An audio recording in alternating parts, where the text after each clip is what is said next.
Hola, muy buenos días. Nos disponemos a buscar del Señor a través de su palabra, de las Escrituras, para hallar un mensaje, una enseñanza que nos ayude a mantenernos siempre dispuestos a, a crecer, a madurar en los caminos del Señor. Y que esa disposición que nosotros tenemos por creerle se mantenga siempre firme, consolidado en la roca, que es Cristo Jesús. En esta mañana el tema es interesante, es importante porque atañe a todos, como es el sacrificio perfecto. Por lo que estamos observando de cómo está la humanidad llena de maldad y cómo está viviendo en el dolor, en la amargura y en el sufrimiento, nos hace recordar los tiempos de la antigüedad, que era perverso, con un grado de malicia extenso y grande, que se ha ido acrecentando, creciendo y también extendiendo a través de la historia. La situación en aquel tiempo era verdaderamente mala, desagradable, hasta tal punto que Jehová Dios determinó exterminar toda carne, como se ve en Génesis, en el capítulo 6, versículos 13 y 21. Una drástica decisión que de alguna forma resume el grado de depravación que por entonces existía. Los designios de los hombres estaban inclinados directamente hacia el mal, corrompidos, y estaban causando un verdadero daño y mal en la tierra. Luego está el episodio de Sodoma y Gomorra. Estas dos ciudades tuvieron que ser destruidas por el pecado, que era grave e irreversible. Sin embargo, y más que nunca viendo la situación por la que la humanidad está pasando, necesita de Cristo. Es imprescindible su presencia, dado que el pecado que heredamos de nuestros primeros padres, Adán y Eva, es un lastre demasiado pesado con el cual nosotros no podemos. Y sobre todo porque estos nos están caminando a un destino cruel como es la condena eterna, o sea, la eterna condena de sufrimiento y desesperación. Por eso Jesús vino a liberar y salvar al ser humano, que es el sacrificio perfecto del tema que estamos hablando hoy. Entenderemos con mayor claridad y extensión el proceso de la salvación y lo vamos a ver en el sacrificio expiatorio, en el sacrificio redentor y también en la salvación gloriosa o eterna perdición. Así que el primer apartado en el sacrificio expiatorio, para entender este primer proceso, debemos recordar que los sacrificios en el Antiguo Testamento se ofrecían por el pecado. O sea, se sacrificaban becerros y machos cabríos para apaciguar la ira de Dios, que es la ofrenda por el pecado que se ve en el libro de Levítico, en el capítulo 4, versículos del 1 al 35. Esto era completamente nueva en la entrega de la ley y se convirtió en la ofrenda más importante y significativa, dada que se presentó en el gran día de la expiación, en el Yom Kippur, por el sumo sacerdote allá en el lugar santísimo, que aparece en contraste con el holocausto que se ve en Génesis capítulo 8, versículo 20, y en el libro de Éxodo en el capítulo 10, versículo 25, y en el capítulo 24, versículo 5. Así que la causa del pecado, nuestra condición pecadora, nos hace actuar de manera intransigente. Deja mucho que desear cuando nos desenvolvemos en los valores. Se aprecia de una manera clara que lo hacemos con dudas, imprevisibles, con grandes temores y siempre aislados. Es necesario cambiar la perspectiva y el punto de flexión que ésta lo marca Jesucristo. ¿Por qué? Porque Jesús vino a enseñarnos cuentas pendientes que la humanidad debe de afrontar. El corazón humano está enfermo, está vacío, llena de auténticas y profundas lagunas. Y el Maestro vino a limpiarnos, a sanarnos, con esos antídotos que Él presenta, como es el amor, el perdón, la misericordia y la justicia, entre otras, ante los propósitos que se están viendo hoy día. El sacrificio expiatorio de Cristo nos libera del pecado, que solo nos hace vulnerables y nos mantiene alejados de Dios. En el segundo punto y apartado, el sacrificio redentor. Sometido la humanidad en una dirección que resultaba ineludible, Dios presentó un plan de salvación necesario para rescatar de ese destino del que parece que nadie se podía salvar. La presencia de Jesús fue importante, como se ve en San Juan capítulo 3, versículo 16, porque es el medio empleado por parte de Dios en esa gran muestra de amor excelente y sublime que mostró a la humanidad. Y ese deseo de salvación por parte de Él para todos nosotros.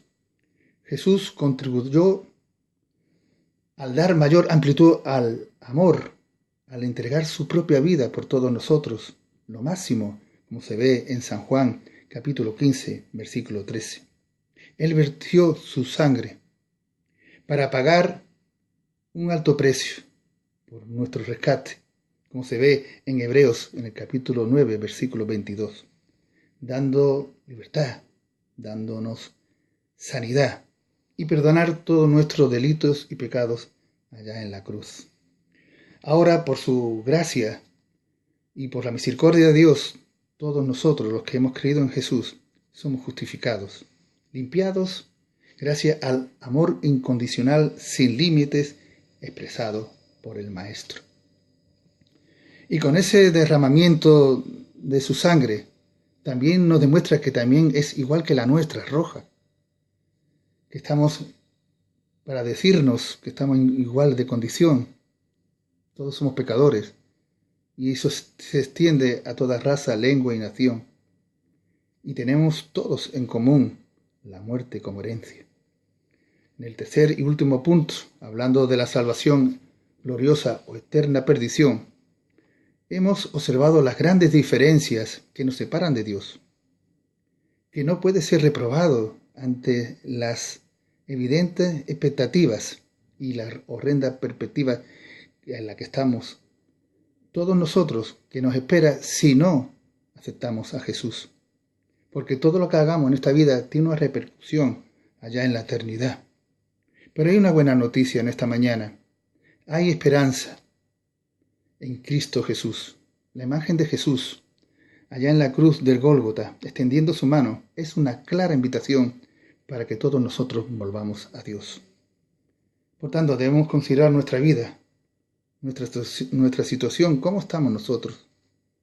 Y para que al aceptar por fe a Jesús, comprobar que todo nuestro ser cambia por completo.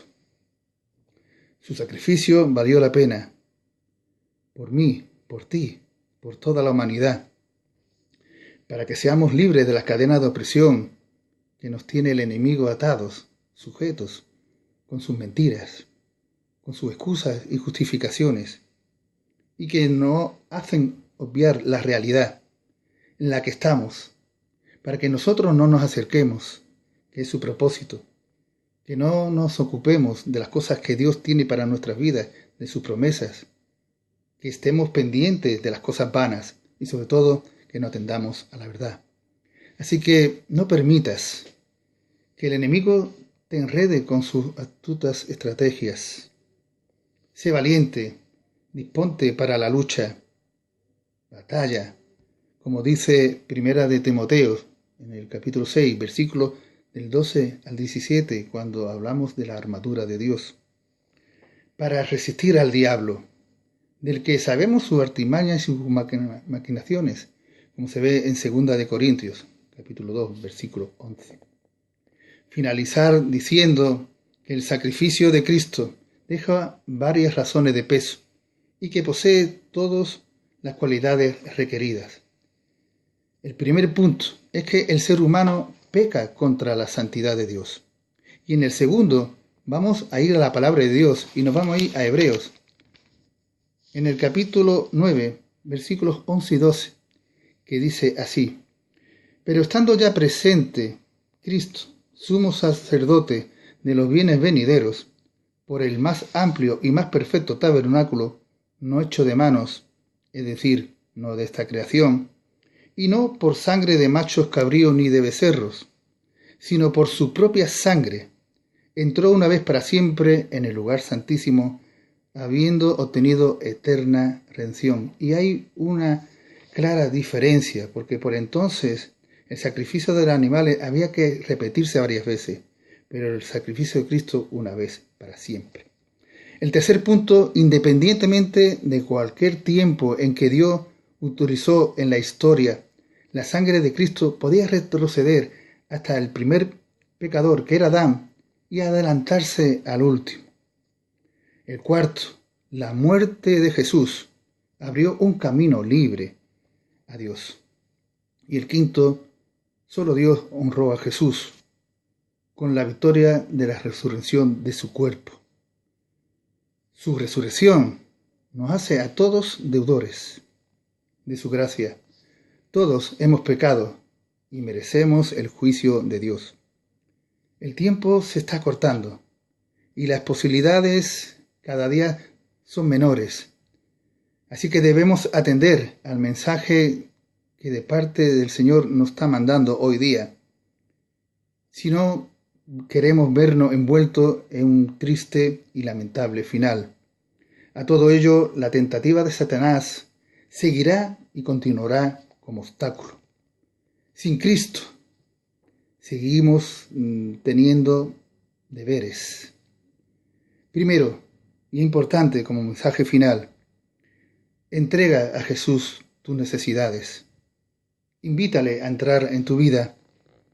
Y últimamente, como último mensaje, recíbelo en tu corazón y podrás experimentar por ti mismo una nueva vida completa, con el gozo de la salvación y la eterna presencia en la gloria con Dios. Que el Señor os bendiga grandemente.